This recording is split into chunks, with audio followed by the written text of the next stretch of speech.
নমস্কার, Indian news TV channel থেকে আজকের বিশেষ সংবাদ। বিজেপিতে আসতে চেয়েছিলেন তৃণমূলের এই মন্ত্রী, এবার নাম ফাঁস করে শোরগোল ফেললেন শুভেন্দু। রামনবমী দাঙ্গা করার দিন বোমা ফাটালেন মমতা।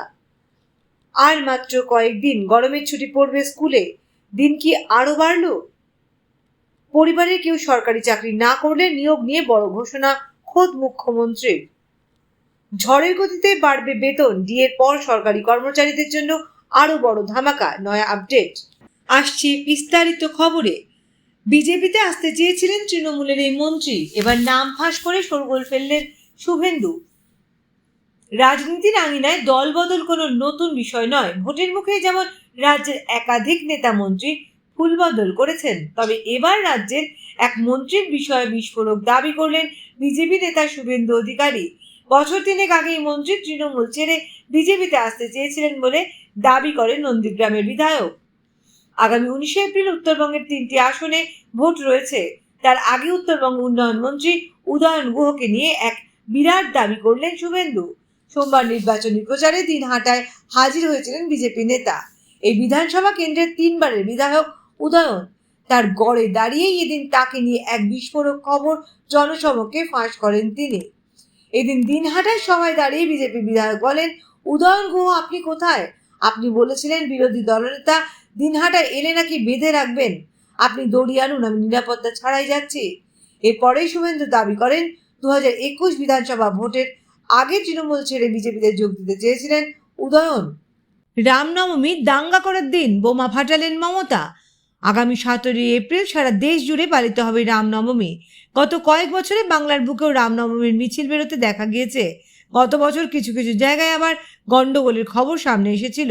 এবার এই দিনটি নিয়েই এক বিস্ফোরক মন্তব্য করে বসলেন রাজ্যের মুখ্যমন্ত্রী মমতা বন্দ্যোপাধ্যায়, যা দেখার পর কার্যত ফুঁসে উঠেছেন বিজেপির আইটি সেলের প্রধান অমিত মালব্য। সোমবার বিকেলে নিজের এক এক্স হ্যান্ডেলে মমতা বন্দ্যোপাধ্যায় ভাষণের একটি ছোট্ট ক্লিপ শেয়ার করেন বিজেপি নেতা। সেখানে মুখ্যমন্ত্রীকে বলতে শোনা যাচ্ছে, আমি সংখ্যালঘু ভাই বোনদের বলবো, যদি দেখেন স্লোগান দিচ্ছে 17 তারিখ, ওটা ওদের দাঙ্গা করার দিন। আমি মনে করি ওটা মানুষের সম্মানের দিন হোক, ঐক্যের দিন হোক। গালাগালি দিলেও মাথা ঠান্ডা করে আল্লাহর কাছে প্রার্থনা করবেন, ওদের বিদায় চাইবেন। তৃণমূল সুপ্রিমো ভাষণের 22 সেকেন্ডের একটি ক্লিপ শেয়ার করে তাকে এক হাত নিয়েছেন অমিত। বিজেপি নেতা লিখেছেন, একটি সাম্প্রদায়িক মন্তব্যে পশ্চিমবঙ্গের মুখ্যমন্ত্রী মমতা বন্দ্যোপাধ্যায় হিন্দুদের দাঙ্গাবাজ বলেছেন। কোচবিহারের একটি জনসভায় উনি সংখ্যালঘুদের শান্ত থাকার পরামর্শ দিচ্ছেন। এখানে না থেমে গেরুয়া শিবিরের আইটি সেলের প্রধান লেখেন, রামনবমী যে দিনটি গোটা বিশ্বের কোটি কোটি হিন্দু ভগবান রামের কাছে প্রার্থনা করেন, সেই দিনটিকে দাঙ্গা করার দিন নামে অভিহিত করা হচ্ছে। উনি এও বলেছেন, যদি ওরা অপব্যবহার করে তাহলে আল্লাহর কাছে ওদের বাংলা থেকে বের করে দেওয়ার প্রার্থনা করবেন। আর মাত্র কয়েকদিন, গরমের ছুটি পড়বে স্কুলে। দিন কি আরো বাড়লো? চৈত্রের শেষ বেলায় খেল দেখিয়েছে গরম। তীব্র গরমে সবার নাভিশ্বাস ওঠার অবস্থা। গতকাল ছিল পয়লা বৈশাখ। বৈশাখ মাসে গরমের তীব্রতা আরো বাড়বে বলে ধারণা করা হচ্ছে।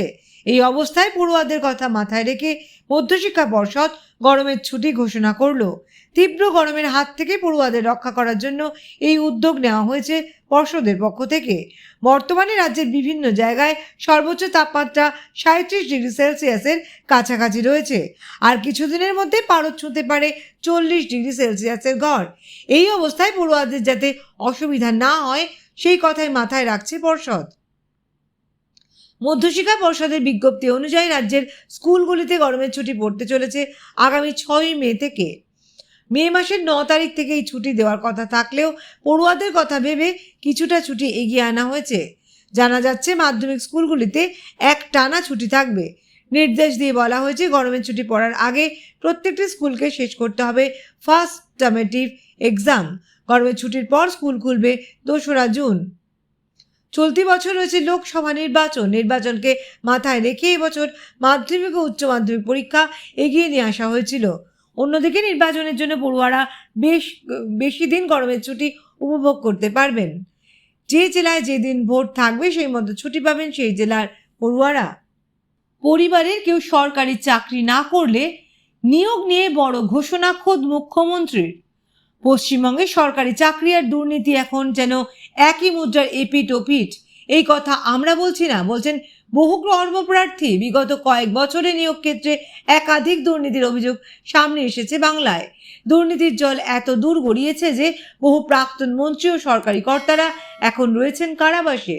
কেন্দ্রীয় গোয়েন্দা সংস্থা সিবিআই ও ইডি প্রায় 10টি দুর্নীতির মামলার তদন্ত করছে। এই আবহে পশ্চিমবঙ্গের প্রতিবেশী রাজ্য অসমের মুখ্যমন্ত্রী হিমন্ত বিশ্ব শর্মা নিয়োগ নিয়ে করলেন বড় মন্তব্য। অসমের শিক্ষা দপ্তর গত সপ্তাহে আবার জানায় যে রাজ্যের চুক্তিভিত্তিক শিক্ষকদের বেতন দেওয়া হবে স্থায়ী শিক্ষকদের হারে। হেমন্ত বিশ্ব শর্মা একটি নির্বাচনী সভা থেকে জানিয়েছেন, পরিবারের কেউ সরকারি চাকরি না করলে নিয়োগ পরীক্ষায় 10 মার্কস গ্রেস দেওয়া হবে সংশ্লিষ্ট চাকরি প্রার্থীকে। হিমন্ত আরও বলেন, আমাদের সরকারকে স্বচ্ছতার সঙ্গে 1 লাখ লোককে চাকরি দিয়েছে। ভবিষ্যতেও সমাজে সমতা বজায় রেখে সরকারি চাকরি দেওয়া হবে। পাশাপাশি অসমের শিক্ষা দপ্তর জানায়, চুক্তিভিত্তিক শিক্ষকদের স্থায়ী শিক্ষকদের সমান বেতন দেওয়া হলেও তাদের স্থায়ী করার পরিকল্পনা আপাতত নেই সরকারের। একটি হিসাব অনুযায়ী অসমের বিভিন্ন স্কুলে বর্তমানে 4,500 জন চুক্তিভিত্তিক শিক্ষক রয়েছেন। প্রাথমিক শিক্ষা দপ্তরের ডিরেক্টর মমতা খোজাই বিষয়টি নিয়ে মুখ খুলেছেন। তিনি জানান, স্কুলে যে শিক্ষকরা চুক্তিভিত্তিকভাবে নিযুক্ত তাদের সরকারি স্থায়ী কর্মীদের সমান সুযোগ সুবিধা দেওয়া হবে। চুক্তিভিত্তিক শিক্ষকরা 60 বছর বয়স পর্যন্ত পড়িয়ে যেতে পারবেন স্কুলে।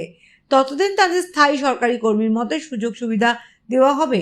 3.5 বছর আগে থেকেই সরকার এই পদক্ষেপ করেছে। মমতা খোজাইও জানায় যে আপাতত এই শিক্ষকদের স্থায়ী করা হবে না। তবে আগে অসমের শিক্ষামন্ত্রী রনজ পেগু বলেছিলেন, রাজ্যে এখন টেট উত্তীর্ণ 25,000 শিক্ষক আছেন। এছাড়া রাজ্যের 9,500 শিক্ষক চুক্তিভিত্তিকভাবে স্কুলে পড়াচ্ছেন। তাদের মধ্যে 4,500 জন ক্লাস 9 ও 10কে পড়ান। তাদের সবাইকে স্থায়ী নিয়োগ দেওয়া হবে। ঝড়ের গতিতে বাড়বে বেতন, ডিএর পর সরকারি কর্মচারীদের জন্য আরও বড় ধামাকা। নয় আপডেট। দুয়ারে লোকসভা নির্বাচন, হাতে মাত্র 3 দিন। আগামী 19 এপ্রিল থেকে শুরু হচ্ছে প্রথম দফার ভোট গ্রহণ। আসন্ন লোকসভা ভোটের দিনক্ষণ ঘোষণার আগেই নিজের কর্মীদের জন্য নিয়ম মাফিক মহার্ঘ ভাতা বাড়িয়েছে কেন্দ্র সরকার। কেন্দ্রীয় সরকারি কর্মচারীদের জন্য 4% মহার্ঘ ভাতা বা ডিএ বাড়ানো হয়েছে। উল্লেখ্য, আগে তারা 46% হারে ডিএ পেতেন, তবে বর্তমানে তা বেড়ে হয়েছে 50%, যা 1 জানুয়ারি থেকে কার্যকর হয়েছে।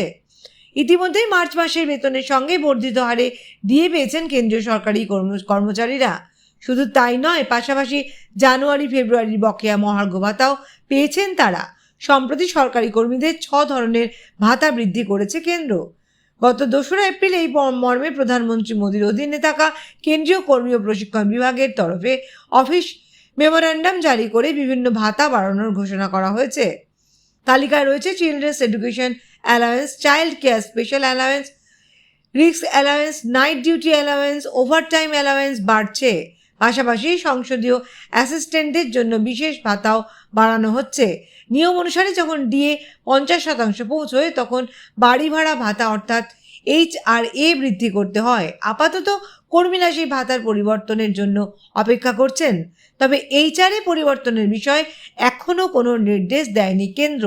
এখন প্রশ্ন হলো, কেন্দ্রীয় সরকার HRA এর পরিবর্তনের জন্য আলাদা কোনো নির্দেশ দেবে কিনা। ডিএ 50% হয়ে গেছে, এমন পরিস্থিতিতে HRA কত বাড়বে সেই নিয়ে জোরালো জল্পনা। স্থানীয় সংবাদ আজকের মতো এখানেই শেষ করছি। নমস্কার।